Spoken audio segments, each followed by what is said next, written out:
They had been hurt, confused, frightened, and turned upside down because they didn't understand the principal law on which everything in the universe operates, the laws of cause and effect.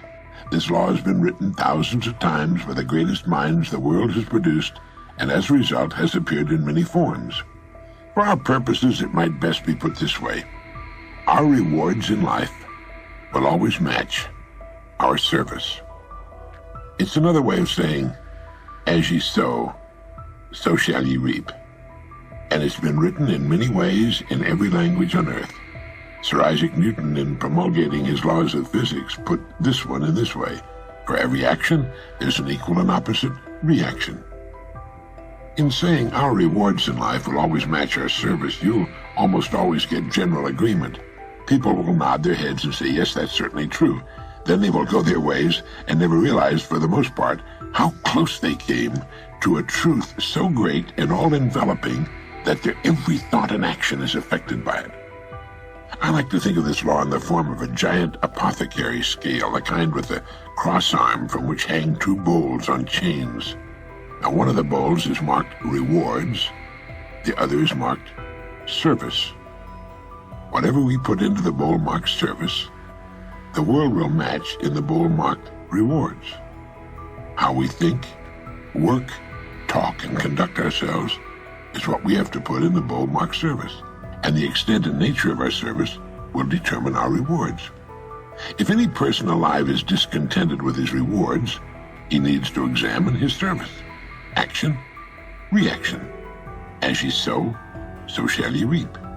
What you put out will determine what you must get back in return. So simple, so basic, so true, and so misunderstood. If a business is not expanding to the quick and exciting tempo of the times, it must examine its contribution, its service. If a person is unhappy with his income, he must examine and re-evaluate his service. Now, whom do we serve?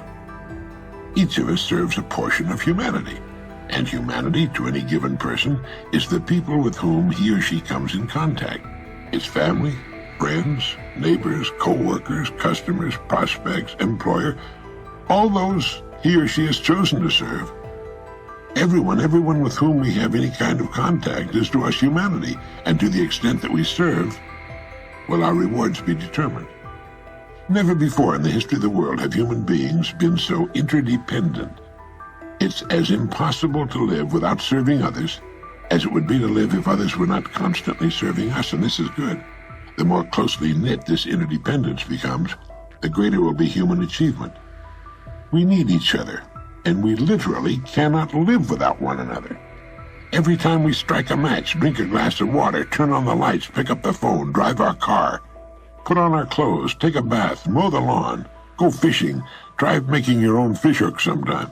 We're being served by other human beings. Every time you look at your watch, you're being served by a great industry and by efforts of thousands of human beings.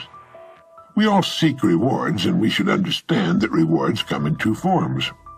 There are tangible rewards and intangible. That is, rewards include the money we earn, the home we buy, the car we drive, the clothes we wear.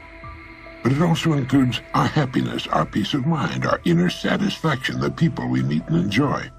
But remember this, whatever it is you seek in the form of rewards, you must first earn in the form of service to others. All attempts to sidestep this law will end in failure, frustration, and, if maintained long enough, ultimate demoralization. We can see this frustration on every side. We can see it in the tense, strained, and nervous faces, in the mountains of tranquilizers which are consumed every day, and we can also see it in the slack, bovine-like faces of those who have found the whole game too complicated and have simply given up, surrendered to the push and pull of circumstances. How much of this do you suppose is due to misunderstanding or ignorance of the simple and wonderful law of nature? It's my belief that a great deal can be traced to this cause. Now, do you understand this law, fully understand it, intellectually and emotionally? If you do, you can chart a wonderful course through life. Just as the field worker stepped off a speeding truck, just as a child will put its fingers in the way of a closing door, just as a speeding driver discovers he's not going to make the curve, how many times have you been confounded because you acted contrary to the rules? Not just the rules of man, but the rules of nature. How many times have you been in the position of the man who sat in front of the empty fireplace and said, "Give me heat, and then I'll give you some wood"? People seem to be divided into those who understand that the wood must be put in before they can expect warmth, and those who feel they should get warmth whether they do anything about it or not, or who feel they should get maximum heat from too small a supply of wood. A person's discontent can be said to be represented by the distance between what he or she has and what he or she wants. Once that which is wanted has been achieved, the odds are good that still more will be wanted, because that's the way of people, and that's good. That's a healthy sign. Constructive discontent is what gives us our continuing upward spiral of civilization. So do this, if you haven't already. Let's assume you've determined what it is you want. Look objectively at the place in which you now find yourself, consider the distance separating you from your goal, and determine ways of increasing your service so you'll build a bridge across it. This puts thinking and creative activity into living. It also assures us that our goals can be achieved by individual effort and in the shortest possible time. One morning I was having breakfast in a restaurant in Monterey, California, one of the most naturally beautiful places in the world. Suddenly I was aware of the young people sitting in the booth next to mine. It was obvious that they were very unhappy, and the young man, they couldn't have been over 25, was saying, "Well, I've tried everywhere, but no one wants to give me a job. I guess we'll have to go back home." It was apparent from their attitudes that they wanted to live on the Monterey Peninsula, but were about out of money and unable to find a job.